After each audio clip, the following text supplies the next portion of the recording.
discipline ou motivation. Principalement, ce que vous devez vous dire, c'est l'action. Vous devez passer à l'action, à l'action, à l'action. La motivation, ça dure quelques temps, mais si vous n'avez pas de discipline, vous allez perdre la motivation et ça sera fini pour vous. Soyez discipliné et passez à l'action. Agis maintenant. N'attends pas pour commencer un business. Surtout pas. Agis tout de suite. Fonce.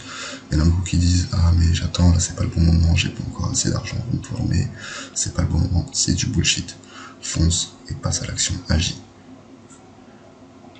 Alors les sacrifices pour réussir. Quand tu veux réussir, tu vas devoir faire des sacrifices.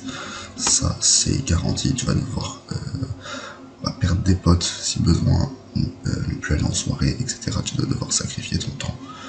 C'est la base.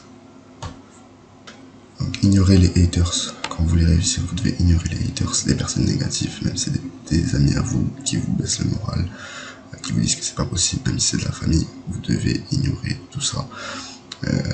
Faut savoir que sur 100 personnes, il y a 10% de haters qui ne vont pas vous aimer, ou vous détester, ou vous essayer de vous casser votre parcours. Donc ça fait sur 100 personnes, ça fait 10 personnes. Comme pour les joueurs de foot, c'est pareil. Voilà, sur 1000 personnes, il y en aura 10% qui vont pas vous aimer, donc ça fait 100 personnes. Sur 10 000 personnes, il y aura 1000 personnes qui vont vous détester. Et sur 100 000 personnes, il y a 10 000 personnes qui vont vous détester. Ça fait quasiment un tiers d'un stade de foot. Voilà. Sachez-le qu'il y aura toujours 10% de personnes sur vos connaissances qui vont essayer de casser votre business, votre morale, qui vont pas forcément vous aimer, etc. Donc si vous devez répondre à tous les haters, toutes les personnes négatives, vous n'en sortez pas. Donc quand vous êtes sur un truc, restez focus. Les haters, les personnes négatives, vous devez les ignorer. Alors les plaisirs pour réussir, faut savoir que si vous voulez réussir, il va falloir éviter tout ce qui est plaisir, sortie, soirée, allez vous balader, etc. Ça passera en second temps.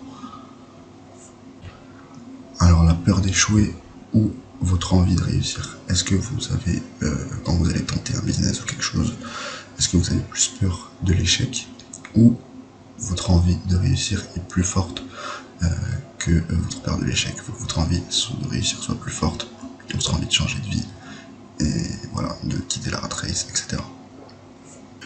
Alors sachez que les clients, les personnes achètent la valeur. La valeur, ils achètent pas le produit, ils achètent pas le prix, ils achètent la valeur. Alors ne faites pas comme 90% des gens dans la rat race qui attendent que le gouvernement les aide, que du jour au lendemain ils gagnent au loto, etc. Voilà. Si vous avez envie de changer de vie, c'est vous et vous-même qui devez faire en sorte de le faire. C'est pas le gouvernement qui va vous aider, c'est pas le loto, etc.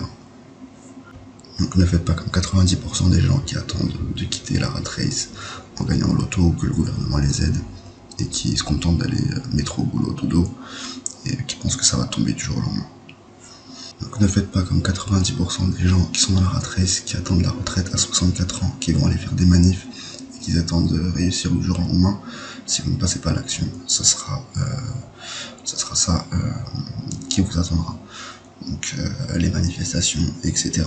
Donc ne faites pas comme 90% des gens dans la rat race, métro, boulot, dodo, et qui attendent que voilà, ça tombe du ciel, que le gouvernement les aide, etc.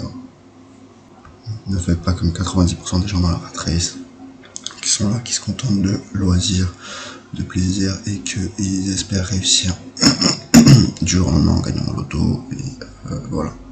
Ne faites pas comme 90% des gens qui le week-end vont en soirée, etc. et qui attendent réussir du jour au lendemain.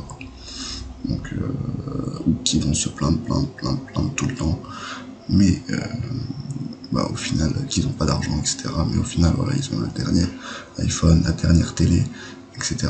Donc ne faites pas comme 90% des gens dans la rat race qui achètent des choses qui perdent de la valeur, qui vont prendre des voitures d'occasion à 5000 € en crédit, etc.